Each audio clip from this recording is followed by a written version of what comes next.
Exercise आज 4.1 है, chapter 4 start किया मैंने अलजेब्रिक एक्सप्रेशन वाला। उसमें आपको क्वेश्चन नंबर 3 से मैंने स्टार्ट किया। 1 और 2 को अगर आप पीछे इंट्रोडक्शन वाले पेज पढ़ेंगे, फर्स्ट और सेकंड वाला, तो वो आप इजीली उसको आइडेंटिफाई कर सकते हो कि रैशनल एक्सप्रेशन का भी और पोलिनोमियल का भी। तो क्वेश्चन नंबर 3 जो है ये 2 मार्क्स का क्वेश्चन है, ये लाजमी आता है आपके टेस्टों में भी, आपके एग्जाम्स में भी। उस रेफरेंस से मैं क्वेश्चन नंबर 3 स्टार्ट करने लगी हूँ। क्वेश्चन नंबर 3 के जितने 8-9 पार्ट हैं ये सब बहुत इंपॉर्टेंट है। तो मैंने फर्स्ट पार्ट से सोल्यूशन स्टार्ट किया। असल में क्वेश्चन की डिमांड ये है कि आप ये जो गिवन रैशनल एक्सप्रेशंस आप लोगों को दिए हुए हैं इनको रिड्यूस करना है। रिड्यूस करने का तरीकाकार क्या होता है कि आप उसको डिवाइड करके जो कॉमन एलिमेंट उनके दरमियान एग्जिस्ट कर रहा होता है उस कॉमन एलिमेंट को यूज करते हुए आप उसकी कटिंग करेंगे। तो इस तरह से ये रेशनल एक्सप्रेशन आपके रिड्यूस हो जाएंगे।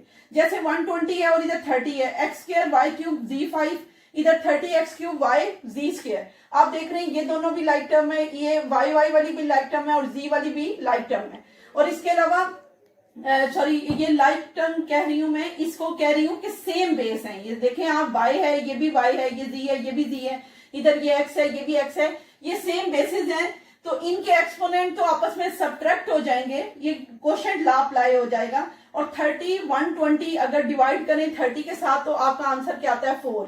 इसको तो हमने पहले डिवाइड करके 4 आंसर ले लिया। एक्स सिंगल बेस मैंने उठाई है तो ये 2 है और ये नीचे डिनोमिनेटर में एक्स क्यूब है, ये एक्सपोनेंट ऊपर जाके सब्ट्रैक्ट हो जाएगा, 2 - 3 हो जाएगा, इधर वाई क्यूब -1 हो जाएगा, जिसकी कोई पावर नहीं होती उसकी 1 पावर होती है, और z5 - 2 हो जाएगा। तो आप देखें कि मेरे पास लेफ्ट ओवर एक्सप्रेशन क्या बचता है, 4x की ये ग्रेटर नंबर का साइन -1 आ जाएगा, 2 - 3 result is -1, 3 - 1 result is square and 5 - 2 result is cube. इस तरह 4x - 1 वाई स्क्वायर और z क्यूब आपने आंसर दिया। लेकिन आप जब लास्ट में आपने आंसर देना है तो जिसकी पावर जिसका एक्सपोनेंट आपका नेगेटिव है उसको डिनोमिनेटर का हिस्सा बना दे, और बाकी जो पॉजिटिव एक्सपोनेंट वाले हैं वो न्यूमिनेटर ही रहेंगे, यानी 4 वाई स्क्वायर जी क्यूब आपका न्यूमिनेटर और x - 1 जो है वो आपका डिनोमिनेटर का हिस्सा बन जाएगा। And that is the required answer of our question. अब ये सेकंड क्वेश्चन है, इसमें अगर आप देखें तो यहां पर भी इसको चेक कर लेते हैं कि हम लोग इसको कैसे फैलाकर कॉमन एलिमेंट्स बीच में से काट सकते हैं और कौन सी आइडेंटिटी की एप्लीकेशन होती है। अगर 8a को देखें तो 2 के साथ 8a डिवाइड हो जाता है, 2 4 8, यानी ये लेफ्ट ओवर एक्सप्रेशन क्या बचेगा 4a। अब ये x + 1 है, इसने मजीद कोई डिवाइड नहीं होना, ये सिंपलेस्ट फॉर्म में ऑलरेडी मौजूद है, इसको ऐसे ही लिख देंगे। लेकिन ये जो x² - 1 है इसकी एप्लीकेशन किसकी होगी, a² - b² की। ये a² है, ये -b² है, बोथ आर परफेक्ट स्क्वायर और बीच में साइन किसका है, माइनस का। अब हम इससे 2 सेट बना सकते हैं, एक आपका पॉजिटिव और एक आपका नेगेटिव। अब आप 4a × x + 1 वैसे लिखेंगे, लेकिन इसको कैसे आप इसके 2 सेट क्या बनेंगे, एक आपका बनेगा x + 1 और इसी से एक बनेगा x - 1। और जब इस तरह से आप इसको फैला लेते हैं, यानी इस पर आइडेंटिटी की एप्लीकेशन कर लेते हैं और आपको a + b और a - b मिल जाती है, तो इसमें आप देखें कि x + 1 के साथ कट जाएगा। अब आपके पास रिमाइंडर क्या है, 4a/x - 1, and that is the required answer of our question. उसके बाद नंबर 3 पे आते हैं। नंबर 3 में देखते हैं कि हम इसके साथ क्या कर सकते हैं, कौन सी आइडेंटिटी की एप्लीकेशन करके हम कॉमन एलिमेंट निकालकर एक दूसरे के साथ काट सकते हैं। ये देखें तो a + b होल स्क्वायर का फार्मूला यहां पर अप्लाई होगा, यानी x + y होल स्क्वायर है, आइडेंटिटी कौन सी लगेगी, a + b whole square, -4xy ऐसे ही लिखा जाएगा।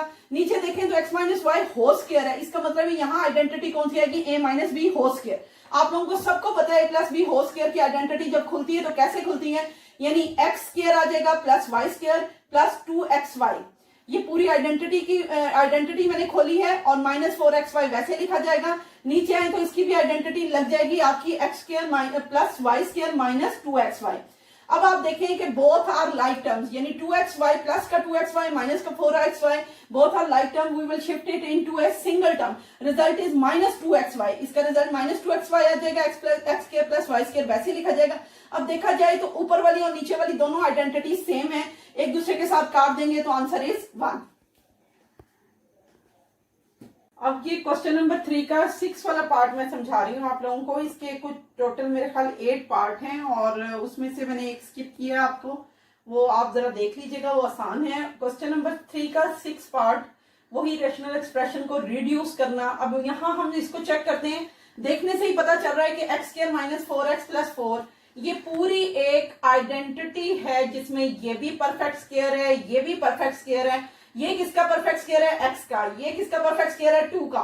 तो बीच में साइन किसका आ रहा है? माइनस का। तो मैं इसको लिख सकती हूँ एक्स माइनस 2 होल स्क्वायर। उसके बाद इसको देखें तो ये इसमें से 2 को कॉमन ले लें तो बाकी क्या बचता है? X square minus 4। अब आप देखें कि मैंने 2 कॉमन लिया तो मेरे पास यहाँ तो एक्स स्क्वायर वैसे ही आ गया, माइनस का साइन वैसे आ गया। 8 का 2 का टेबल 8 तक पढ़े तो 2 4 8।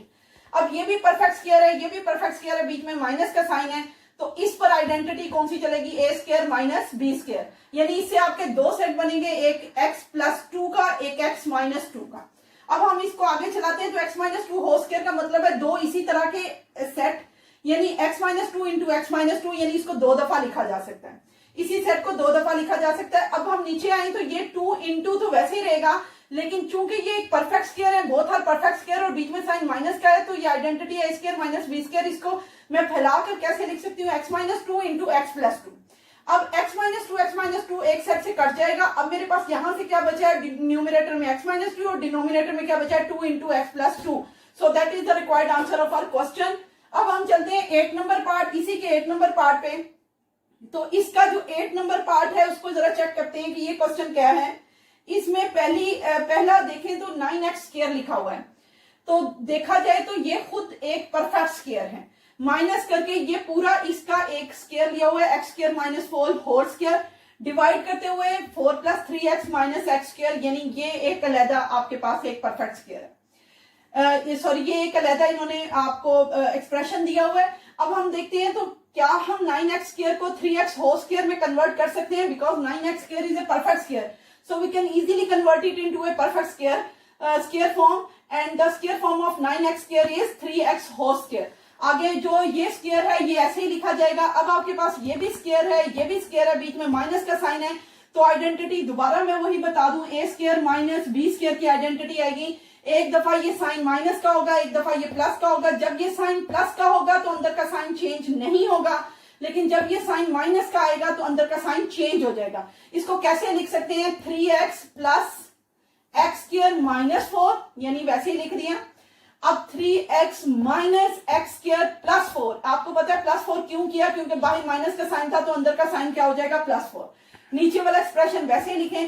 अब आप देखें कि ऊपर वाले दो एक्सप्रेशन में से कौन सा डिनोमिनेटर वाले एक्सप्रेशन के साथ मैच होता है। अगर मैं देखूं तो 3x ये पॉजिटिव है, यहाँ पे भी पॉजिटिव है, ये नेगेटिव एक्स स्क्वायर है, यहाँ भी नेगेटिव एक्स स्क्वायर है, ये प्लस 4 है, ये भी प्लस 4 है।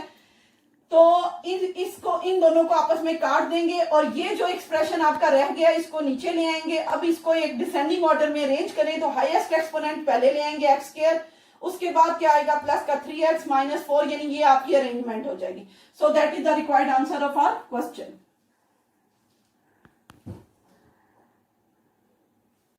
क्वेश्चन नंबर 4 में देखें तो इवैल्यूएशन के क्वेश्चन है। ये पीछे आप लोग प्रीवियस क्लासेस में क्लास 6 से ही पढ़ते आ रहे हैं। इवैल्यूएशन का मतलब क्या होता है? Putting the value in place of a variable. यहाँ अगर आप क्वेश्चन को देखें अपनी बुक की तरफ तो वहां पर एक्स और वाई और जी सबकी वैल्यू दी होगी। आप लोगों ने जस्ट इस पूरे एक्सप्रेशन को उठाते हुए अगले स्टेप में उन उन वेरिएबल्स की वैल्यू पुट करनी है। जैसे x की वैल्यू आपको 3 दी हुई है, उसके ऊपर एक्सपोनेंट क्यूब है, ये एज इट इज लग जाएगा। y की वैल्यू -1 दी हुई है, इसी तरह z की वैल्यू -2 दी हुई है। तो बाकी सारे आप इसी तरह नंबर लिखते हुए साइन भी वैसे प्लेस करते हुए सिर्फ x, y और z की वैल्यू पुट की है आपने न्यूमिनेटर में।